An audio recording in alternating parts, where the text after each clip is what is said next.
Hello everybody, welcome back to the Blessed Performance YouTube channel. Today, we're going to put a set of injectors in Merica right here. A set of 225/75s. This truck's been sitting for 3 years with the original fuel that's been in there for 3 years. So it doesn't start very well when it's cold outside, obviously. So we're going to do a set of glow plugs and a set of 225/75 Holders remans in here because this is going to be more of a beater.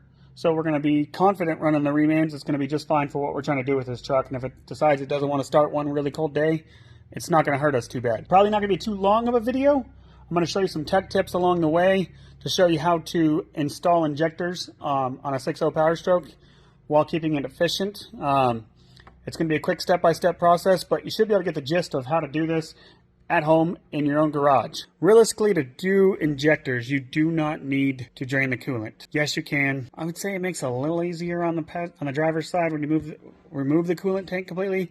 I'm going to show you how to do it without draining the coolant. Mainly because here soon we're going to do an oil cooler and a couple other things in the valley. Do an oil cooler, ODOG S2R ported intake, and then at that moment we'll do a coolant flush. But I wanted to take the time to show you guys a quick explanation of the tools that we use when doing an injector job. Looks like a lot, but it's really not. A few main sizes, 8mm, 10mm, 13mm, 12mm. Those are the majority of what you need. An 11mm to pull your CAC tubes, and then a couple of Torx bits, and that's really it. There are a few special tools that we have in-house that make things go a lot faster. I will show those to you. I would highly recommend you go buy a set of these flex head ratcheting wrenches. They will make getting the valve cover off on the passenger side right next to that heater box dramatically easier.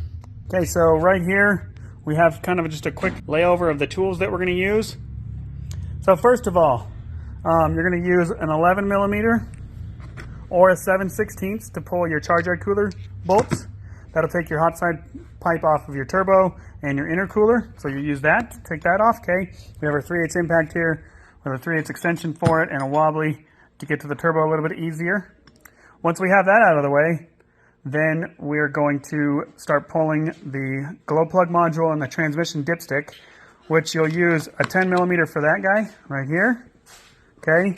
I also have a couple different options of 10mm. I got a wrench, got a stubby, got a flex head, just whatever it takes to get the glow plug module off. And then from there, you can start pulling the valve cover. This guy right here, mine's a Matco one. You can get this from Gearhead, okay? It's got a flex head 12. This will make your life a million times easier where there's the two bolts that go between the valve cover and your HVAC box. So right down in here, there's two bolts that hold the valve cover on. This will make it dramatically easier because you can take it, put this on, and then reach down through here and work it back and forth until it comes loose.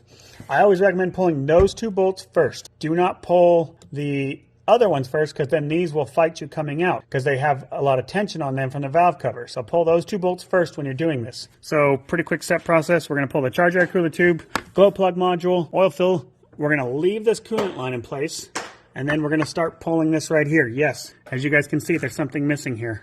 Makes it a little easier. This is a truck that was bought brand new, one owner, and the guy ordered it factory, no AC. Pretty cool. I greatly appreciate that for this install.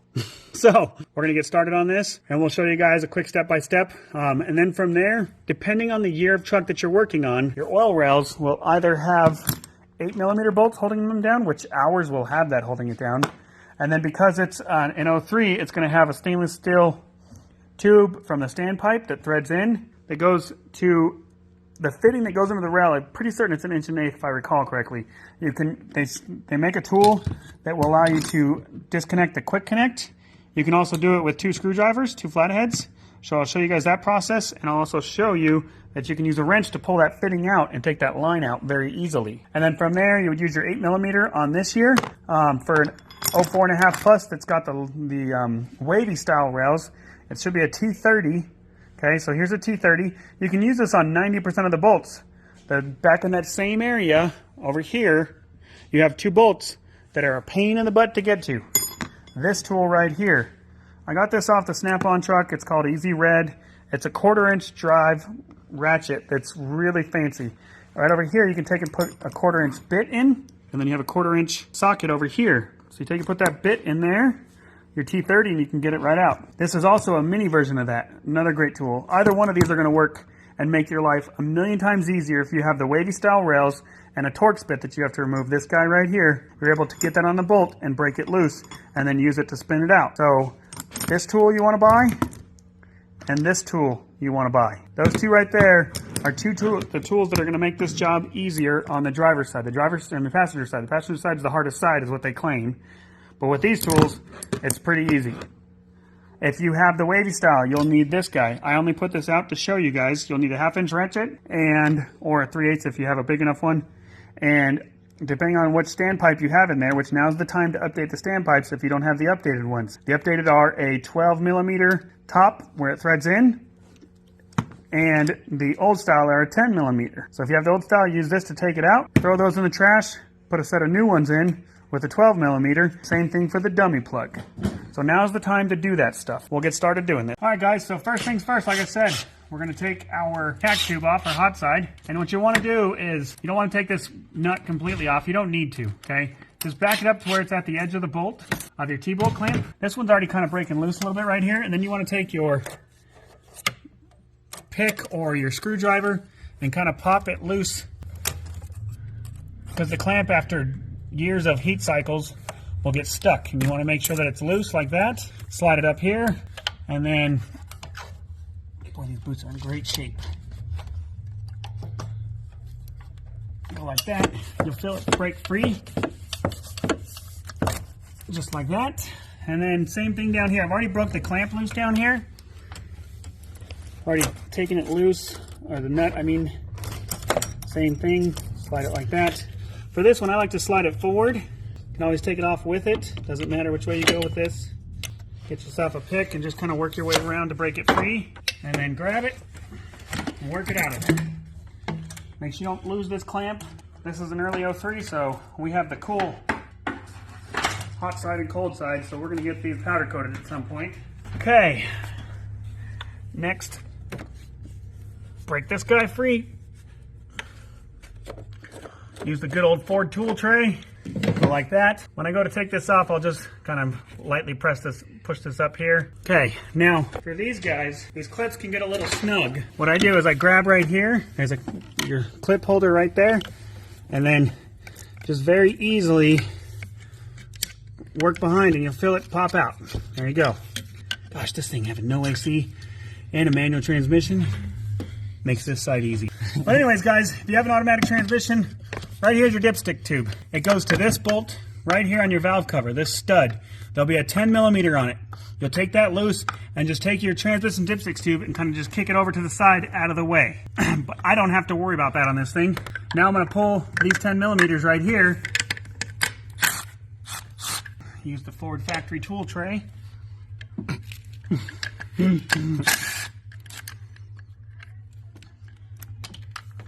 Oh no, I just dropped that down there. I'll have to get that when I pull this out of the way. You just want to make sure you don't drop these down in the valve cover, obviously. That's a bad spot to drop it. There we go. That guy's out of the way. There's my bolt. Now, you're going to take these guys, these clips, and pull it off there, out of the way. And first we're going to do these two bolts right down here. See those two bolts back there? Those are the ratcheting wrench ones. 1, 2. Those are the ratcheting wrench ones, okay? So here we are getting ready to pull. Remember I told you this bolt right here, which even if I had a transmission dipstick and an AC right here, you can still take your hand and go underneath here. And then I'm only doing this from a distance because I'm trying to show on camera. And once you get it broke free, you take this wrench out of the way. This wrench just saved me hours upon hours. And I can tell you, there are no YouTube videos that show you that wrench from what I can see, from what I've ever seen. Just watching random stuff on YouTube. Yeah, a good tech tip is always do these back two first, because if you take the other valve cover bolts off, it'll make those super tight and it makes it very interesting trying to get them out by hand. Because of the tension, because it's just kind of tensioned in. Whew, you can tell the oil hasn't been changed in forever. We'll be doing an oil change as well, because this is stanky. There's number 1 out. Now, we'll get the next one back there. And once again, if you guys look, Adam, come over here. Let's show them, show them a high level view. See where my arm's going down here? Can you see my arm pretty good? Yeah. See where my arm's going down through here? I'm gonna go through back here, and if I wasn't on camera trying to show this, I'd really just climb up in here. But I got that ratcheting wrench on there, and just like that. So if you're a gear wrench person or a Matco person or a Snap-on person, I'll take a 10% commission to my PayPal. Once you break them free, you can reach kind of like underneath the AC box and get them out by hand. So it's really hard to show with a camera because it's way back in there. But there you go. The rest of these come out with ease. You can get them all with a ratchet or an impact, electric ratchet, one of those things. The rest of this is going to go like a breeze. So we'll be back in a minute, okay?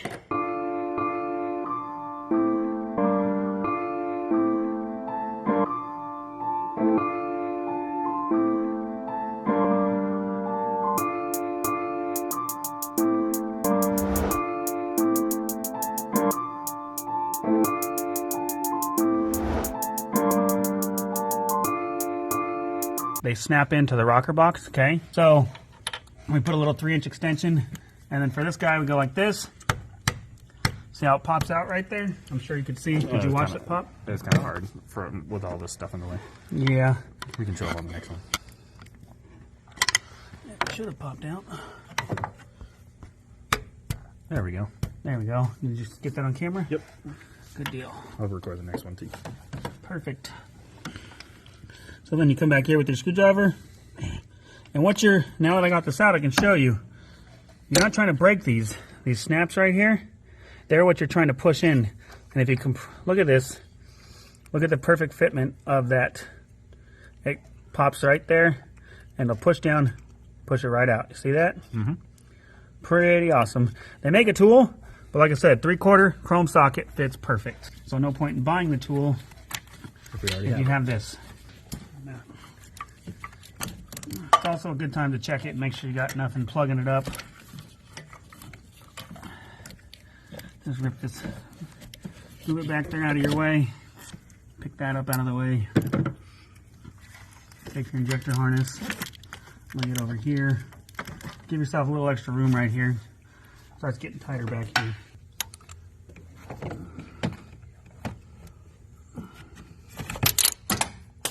Okay, good. It hit the ground.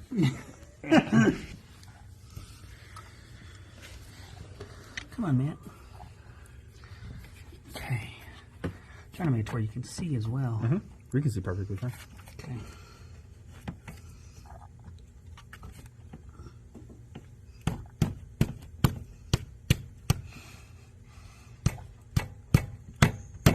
This one's being a butthead. It came out. Oh, it did? Yeah. I didn't see it drop.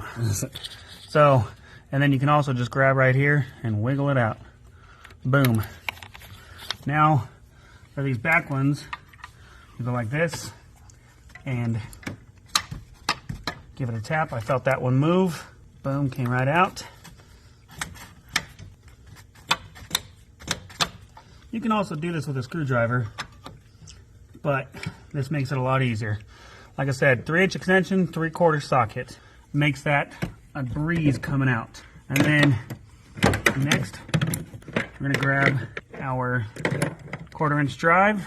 And just to show you on camera, you'll come in here. We popped the glow plug harness out already. And pop the glow plugs. Now back there in the back, it's a little snug fitting, just like anything else we've done here. Just run them all the way out. I tend to like to keep the injectors in place until I'm kind of done wiggling everything down here. So that way there's no open holes into cylinders or anything like that. Just to keep as little, it's pretty much impossible to do this without getting dirt down in here, any kind of dirt. But you want to mitigate it as much as possible. Obviously you don't want dirt getting in your engine. Mitigate it as much as possible by keeping those in place until you break everything loose. Alright guys, so we've pulled all the injectors, now we're pulling the glow plugs. We use a magnet like so to grab it, pull it out. You can tell that these ones are definitely the originals, and as part of our starting cold start problem, for sure. Now, back here, just like everything else, It's kind of a pain in the butt to get back here, just like on the other ones. Let me get this out of the way. Okay, so you're going to want to come underneath here with your magnet, reach down in the hole there, pull it up to there, grab it from the magnet, and pull it out just like that. It's really hard to get back in there. I'm going to show you guys this, but so if you guys can see, I'm underneath here. This still works even with the AC and everything here, okay? Bring it out to here. You got that? Reach back in there. Grab that. Come on out with it. Alrighty. Now, we're going to go through. Now we're just going to go through and clean up the injector board real quick. And start putting our new glow plugs. Now we're doing the 04.5 plus glow plugs because Ford is discontinuing the 03 to 04. 03 to 04 were a little bit longer than the 04.5 plus glow plugs, okay? So I want to say like 2 to 3 millimeters longer. I can't remember exact number. But because of that, because Ford's discontinuing those, they've proven that the 04.5 plus glow plugs will work just fine in 03 to 04.5. We are putting 04.5 plus glow plugs in. So, something to think about. It could be a ZD32 or a 13. There's two different part numbers. Not certain why. Depends on who you buy it from, but this is the 04.5 plus, so it's a shorter, a little bit shorter right here. As you can get this on our website, this is the injector bore brush. Basically designed to clean out, and as you can see, ours have been used a lot. So we're going to have to order a new one soon. But if you had a copper washer stuck down in there, this you can stick down in there and grab that copper washer essentially. But what we'll do is just go down like this right into the injector bore. Just give it a quick twist. Try to knock any carbon buildup or anything out of there. Pretty easy to do, except for back here. And while he's doing that, this is the crush washers right here. As you can see, all four of them are still on, so we're not worried about it. Just always a good idea to make sure you double check that those are in there, because if you double up on crush washers, it's going to hydrolock. It won't seal properly, so it'll hydrolock. This back one can be quite the pain, but you want to you'll feel the tip of this brush drop down into the cylinder. And I'm not like overly scrubbing this. You can see that I picked up some junk on there. Just trying to clean out the bottom of the bore. Another trick would be to take some Q-tips, some long like medical grade Q-tips, stick it down in there and clean it out. A rag with a screwdriver to kind of push down in there and clean it out works as well. That's kind of what we're going to do. And then we're going to go through and put the glow plugs and everything back in and start torquing. The rest of this is pretty much in reverse to what we showed you. So we're not going to record a whole bunch of it because it's in reverse to what we showed you. The most important thing I can say is your OEM specs on your injector glow plugs, and I've said this before in other builds, your OEM specs are 24 foot-pounds. That's a torque to yield bolt technically. Technically speaking, you should replace that bolt whenever you do injectors. That being said, getting those bolts is kind of a pain. So what we've always taught other customers to do, friends, family, whoever's doing this, is you torque them to 32 foot-pounds. Don't guess. Don't try to guess this. Grab a torque wrench and do the proper 32. If you don't do that, what'll happen is you're going to lift the injector up just a little bit. And that little bit of lift that you give is going to allow the fuel to drain in when you're sitting, and compression to push back into the fuel rail, which will then push all the fuel out of the rail. Obviously, compression is higher pressure than your fuel pressure, so then you'll have a major misfire. Think that you have a bad injector or something like that. You pull the injectors, you'll find out it's burnt all the way up to the second O-ring, and that'll be a clear telltale sign that you have a compression issue because it wasn't torqued properly. It just means extra work. Save yourself the extra work, do 32 foot-pounds of torque. We'll show you guys that as we're going through. The rest of this is just reverse of what we've done. So like I said just a few minutes ago, we're not going to record that much of it going back together because it just go through and tighten everything up. Your glow plugs, I think they're like a 15 foot-pound torque spec. Nothing crazy. That just hand tight should be just fine. Nice and snugged up. You don't want to break them, obviously. Here's our new injectors, well, our remans. If you watch our reman versus premium video, you'll know why we chose remans for this truck versus premiums. So just a quick little note. That's the order number. This number right here does not mean it has to go in that cylinder. That is for bench testing. That's all that's for. So number on the box correlates to the number right here, which this is set, not the right one. Yeah, that's what 155. But this is an injector flow data, okay? This is the first set of 155s we just put in a truck a couple days ago. But if you can see, that's the customer info. That would be if you bought it from us. the part, or the order number right there on the side. And then this number correlates to which one of these injectors on here that it was flow tested at. You get a flow test sheet with every single purchase, the person who flow tested it, what you're looking for, that kind of stuff. So, does not mean it has to go in that cylinder. We've been using this louver plate for years for building engines and everything else. What we'll do is put a dab right there, a dab right there, and a dab right there. What this does is it allows the injector to slide into the bore without tearing an O-ring or anything like that, okay? This makes it easier to install the wire harness into the rocker box. Of course, I just like to clean these up. Really doesn't matter here, but there's that. Pretty straightforward process. Just like I said the other way, it's the same as taking it out as going back in, just reverse. You want to set it down in there, pick your harness up so it's not binding anything, and then you always want to start these by hand. Once it starts, you'll feel it get snugged up, and the injector will start to drop in there, like so. And then you can grab your ratchet or your impact, or if you got the cab off, you can use an impact, whatever. Go until it seats, and then we'll come back and torque it. Pretty straightforward process here. Now, another little tech tip here. So if you look at this harness right here, the plug, there's this slit in the bottom of the plug. I always make that facing down towards the bottom of the engine. That's the way to ensure that the injector harness is pointed straight up, that you can get the clips very easily. And then push it through, and it's installed. There you go. And then if you look right here, you can see there's that QR code on the top of it. That should be facing up as well, as the way that we have installed them here for many, many moons. But yeah, that's pretty much it right there. As you can see, there's some really good remans. We're going to continue on. We'll do little snippets as we go along. Few moments later. Ready? All right, guys, we got all of our injectors installed, as you can see. So now we're going to go through and torque them with the cab on and everything in the way. This can be kind of a pain in the butt. But you want to try to hold this Torx bit right in place, so that way you don't hurt your solenoid. Put any extra stress on the solenoid and break it. There we go, that's 32. Now to the next one. Put all the glow plugs in already. Yes, having a quality snap-on or Mac or electronic torque wrench sure makes things a lot nicer. There we go. All of our injectors are properly torqued. So now what we're going to do is, if you recall at the beginning of the video, I said we're going to take and slide these back in right here. Just like that. We're going to take our injector harness plugs, clips, and put them back on. If you need to see how this goes, you can see where the slots are at, and then the flat place right there.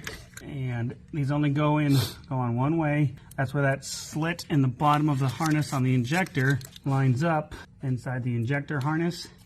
Okay, so then we'll take and go like this, snap, and you'll feel it snap into place. And that means that the injector clip is doing what it's supposed to do, clicking right into place.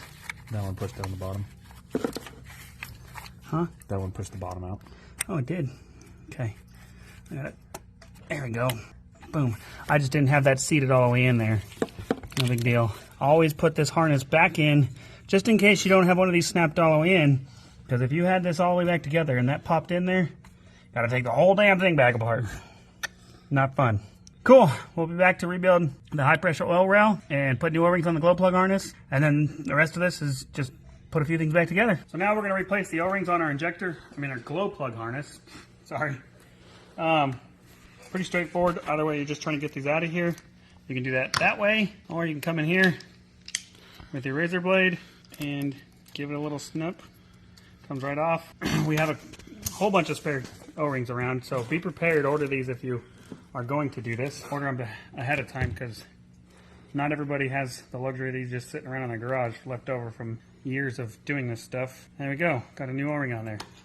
So I'm just going to get it done.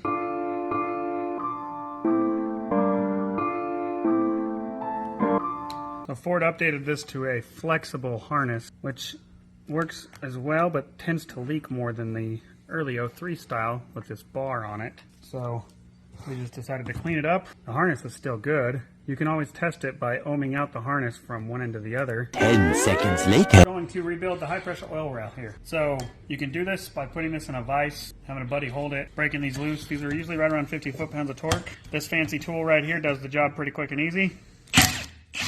There we go. So what we're looking to do is just pull them all out. There is an upgrade to these. Yes, I got busy and forgot to order it. It is what it is. Not a big deal. They'll still work. The HHC ball tubes are definitely worth their weight in gold.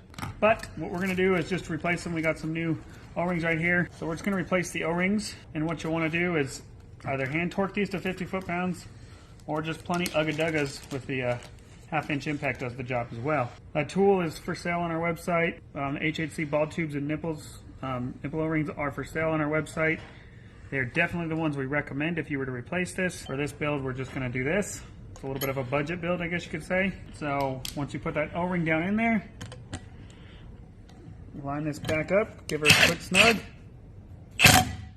Now it's nice and you can still move it obviously, but you can tell it's not a worn, tired O-ring anymore, which is the key we're trying to do here is get rid of the tired O-rings that are really brittle. It's really hard to see that, but you can tell it's brittle just from age. And like I said, we don't want this to leak. This can cause a very pain in the ass hunt, I guess you could say, for a high pressure oil leak. These are very hard to find, and generally they only leak above about 300 psi. Well, you need 550 psi for your 6.0 to fire of high pressure oil. If you're above 300, or if you're 300, most of your standard air compressors only go to 175. Maybe if you crank it up a little bit, it go to 200. That being said, you're not going to find this very easily. So this is just one of those preventative things.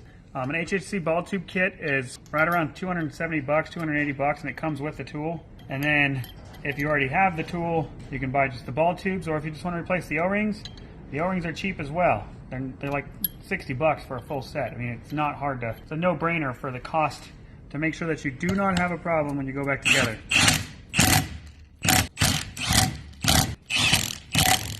There we go. So that's all done. They're all fresh, and glow plug rail is ready to go. What we're going to do is put a little bit of the lubricate right in the top of the injector. We don't want to cut the O-ring when we put the high pressure oil rail on. So we're going to put a little bit of lubricate on there, and that'll help protect the O-ring on the top of the injector from here in reverse. These should torque to about 10 to 15 foot-pounds. Replace your valve cover gasket if you'd like to. It is reusable. That's pretty much it. I mean, we're almost done with this side. It's not very difficult. We have made it very slow for this video. The next side, we're probably just not going to show a whole bunch of this stuff because it's the same thing on that side. We'll show you what we take off to get that side torn apart, to where you don't have to drain coolant and all that stuff. So we're gonna get this back together. All right, guys, we got our high pressure oil rail ball tubes back in.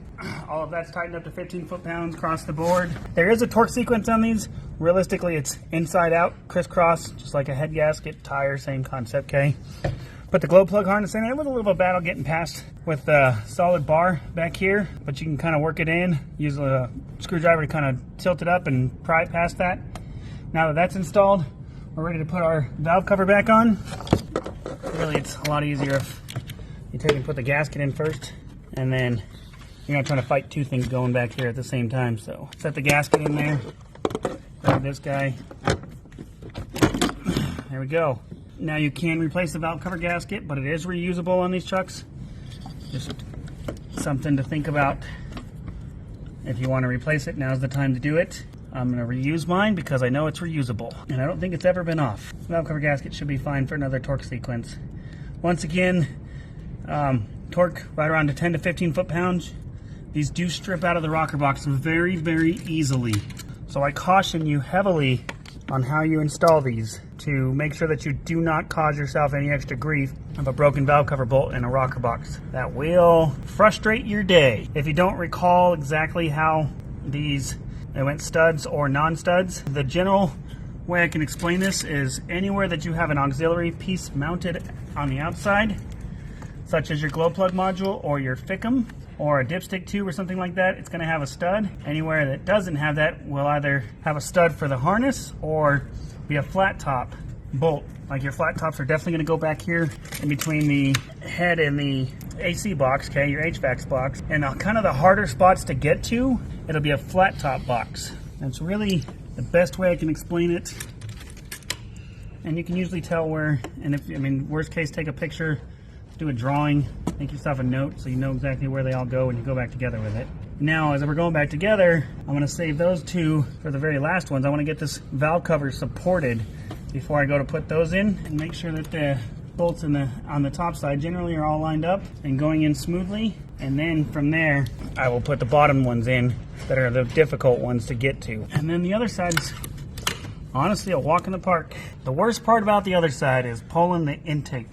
Your air filter, your stock air filter on these things is a pain in the ass. 346 minutes later. Now we're going to get to tear apart the driver's side. Like I said, the air filter is probably the worst part of this whole thing. That's coming out today. It's going to get replaced with a S&B called air intake. First things first, we're going to pull this right here. And what I do, she's a little stuck on there because her age.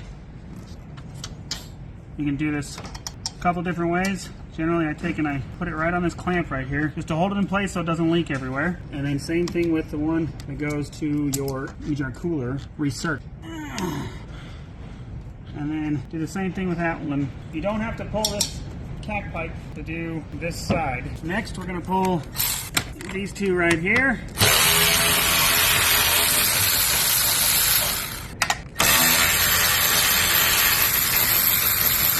Just like that. Do is I go like this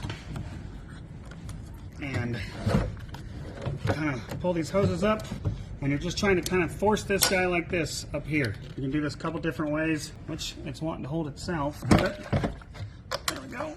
Okay. If you have a zip tie, that works as well. You use a bungee cord all the time and go like that. Okay. That way, it's still got the cap on and it's 100%. I mean, it's snug, obviously, but it's out of the way right there. You can work around it, so you don't have to drain the coolant. That's the whole reason I wanted to show you guys that. Next, we're gonna pull the intake out, which can be kind of a rascally son of a gun, but we're gonna get the intake out of the way, the thickum, and then we're down to the valve cover. We're right there. So this side's dramatically easy to get to compared to the other side. A couple ways you can do this. You can pull this up and out under your battery cable here, just to get some space. And then same thing on this side.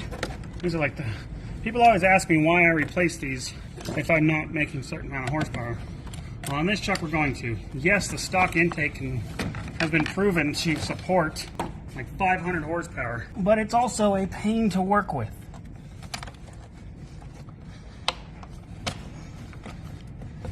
Get my intake filter minder out of the way. It's also a major pain in the rear end to work with that you guys ask me. So, ow, I'm already too late to put my knee right there. That hurt. I'm getting older than I used to be.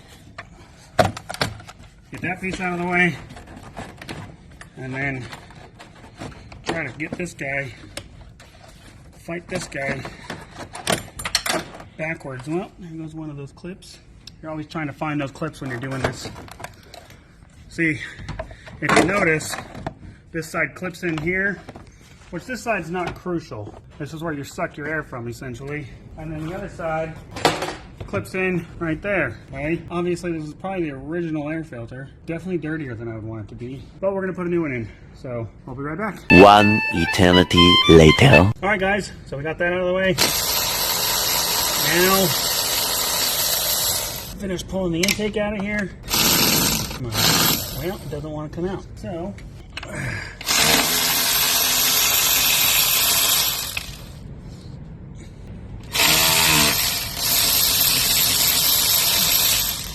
the reason I was trying to take it out the other way is because when we pull that out, I'm going to cut that tab off, because on the S&B intake, there's no way to hook that tab. You still need the bracket. Well, on these this year, that's wrong. You don't need the bracket. Forgive me. This, guys, is your CCV. It just pops right out of there just like so. Come on, you son of a gun.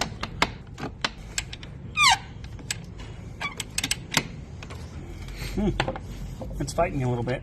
So let me just stop messing around and just grab a dang shorter socket and use that to break this free.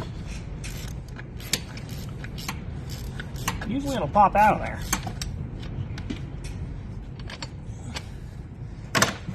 On the 05 Plus, you need this bracket to hold the thickum in place. This year, you don't. It is literally, which that drops off to find that bolt. a support for the intake pipe. On the 05 Plus, I take and cut it off right here because you need it for this. For this year, since we're putting an S&B intake on, we won't be reusing that.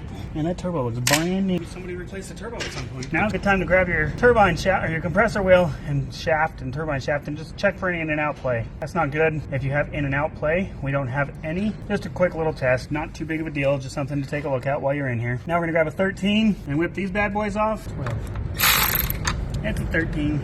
Reach back here.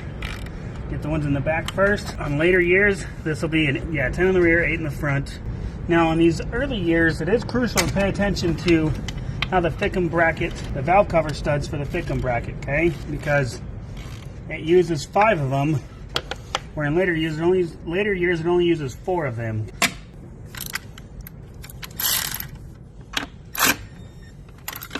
Well, it said no, I don't want to do that.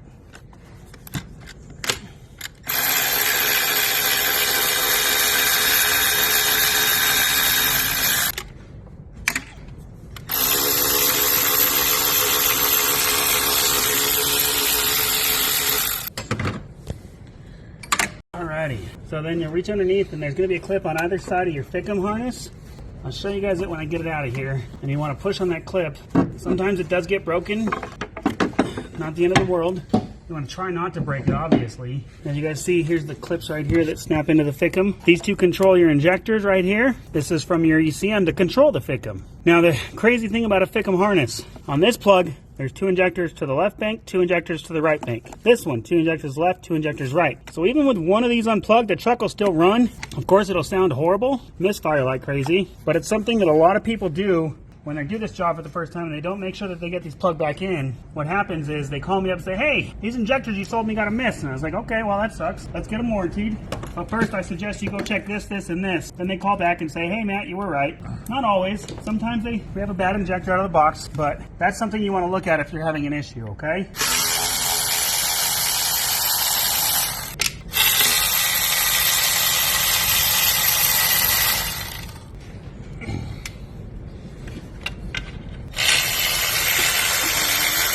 These tools truly are worth their weight in gold. I'm going to tell you that right now. To be able to just pull the trigger and take these out is awesome. Yep. On the later years, your EBP sensor mounts to the side of the thickum bracket right here. On this year, it mounts right up here. Where's it at? Okay, it does mount up here. That's what I thought. Never mind. This is a very early one. This has got an EBP deferred. Does not use the EBP to control the turbo. Wow, that's pretty crazy. This truck is full of surprises. Full of surprises. If only he just done a non-VGT swap. Wouldn't have mattered. But, okay, so, yeah, there's not an EBP sensor on this one. That means it's got a forward flash in it, and I'm very curious which one it is. I can't remember the number off the top of my head. It would be coming down here out of the exhaust manifold and go up here right next to the, or attached to the thermostat housing, but this one does not have it. There's the harness for it right there. Oh yeah, it's zipped up in there, isn't it? It's all pricked up. Wow, that's pretty crazy. Fancy. That's fancy for sure. All right, guys, from here, we're going to be short clips along the way because the rest of this is literally the same as the other side, just on the driver's side is the only difference. You take this guy right here, small screwdriver or a knife. Don't recommend a knife unless you want to take a chance on cutting yourself. Pop that out. This is your glow plug harness. Pop it out. And then I'm going to pull the glow plug harness and get to rocking and rolling on this guy. So we'll chime in along the way. We're not going to show you every little detail because it's pretty much the same as the other side. You got your injector harness up here with the same plugs on them, clips on them. This side you got your oil dipstick tube right here. You'll have to take that 10mm nut off there. If you've never done this before or this is your first time, take a picture of where these studs are at. So that way you know where to put the thickum back in, where to put them back in for the thickum.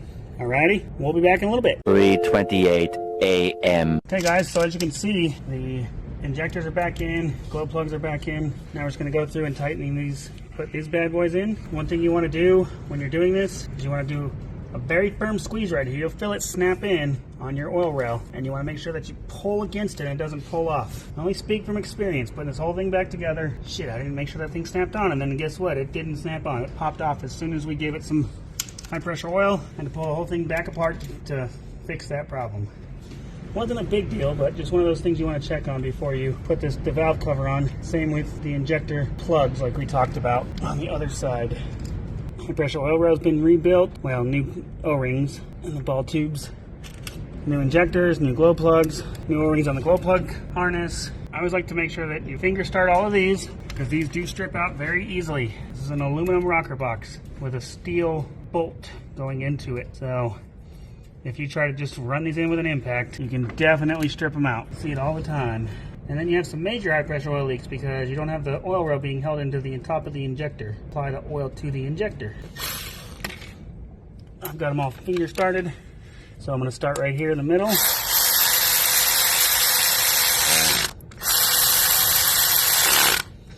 And then I'm going to go over here.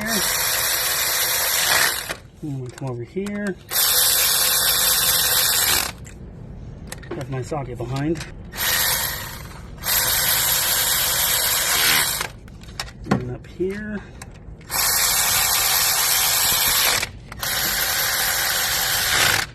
And then last but not least, right up here. And then just to be safe, I'll push on it and then grab and pull really hard. Make sure it doesn't pop out. Okay, now we'll put our injector harness back on.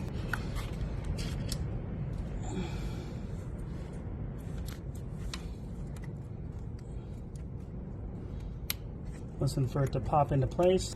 You can always just give a little snug back, make sure it's in place. Not the end of the world. If it doesn't, you can always just put it back on. But just make sure that it locks into place. There we go. Alrighty, now put the glow plug harness in, valve cover back on, and we're ready to crank it over to build high pressure oil almost. Okay. There's the harness, there's the glow plug holes.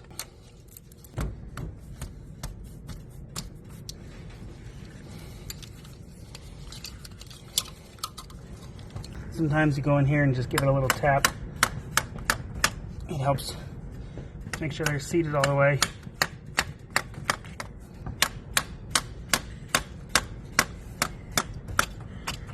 There we go. That's back together.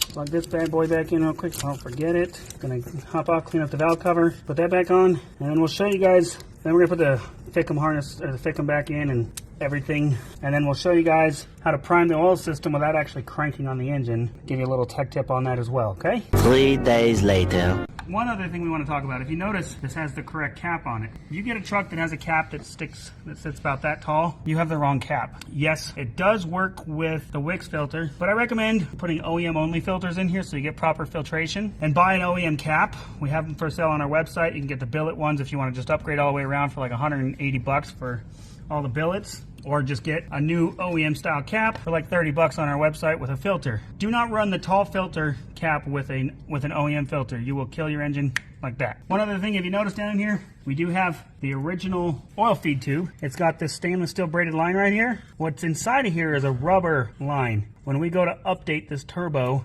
we'll replace this guy. You want the full stainless, all one piece hard line in here, because then there's no rubber internally.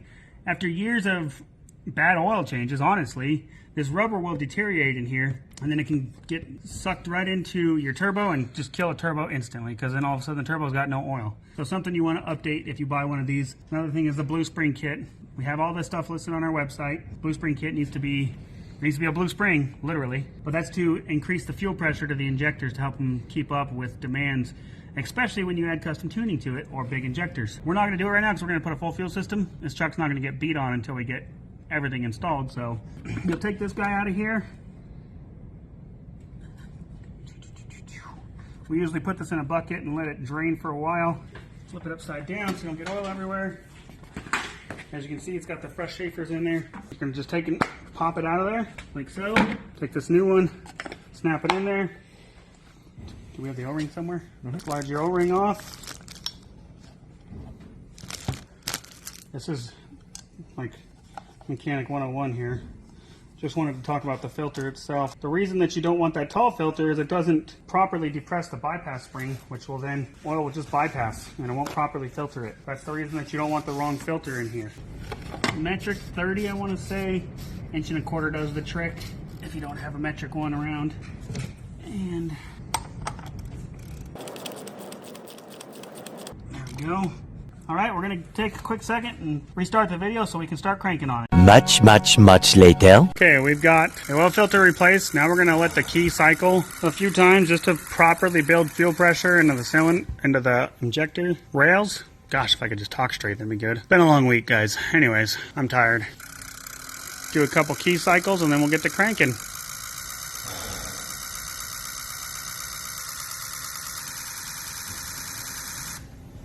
Go ahead, Adam.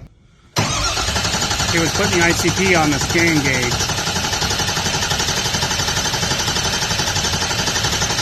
So we can watch it build ICP.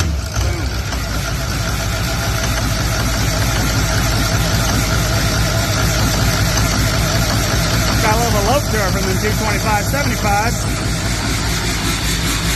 She got a lope.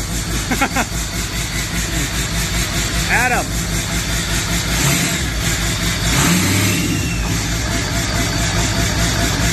That's 100% normal with this big of an injector at idle. 100% normal with this big of an injector at idle. Now we're gonna go back in and put the S&B filters in. And then from there we will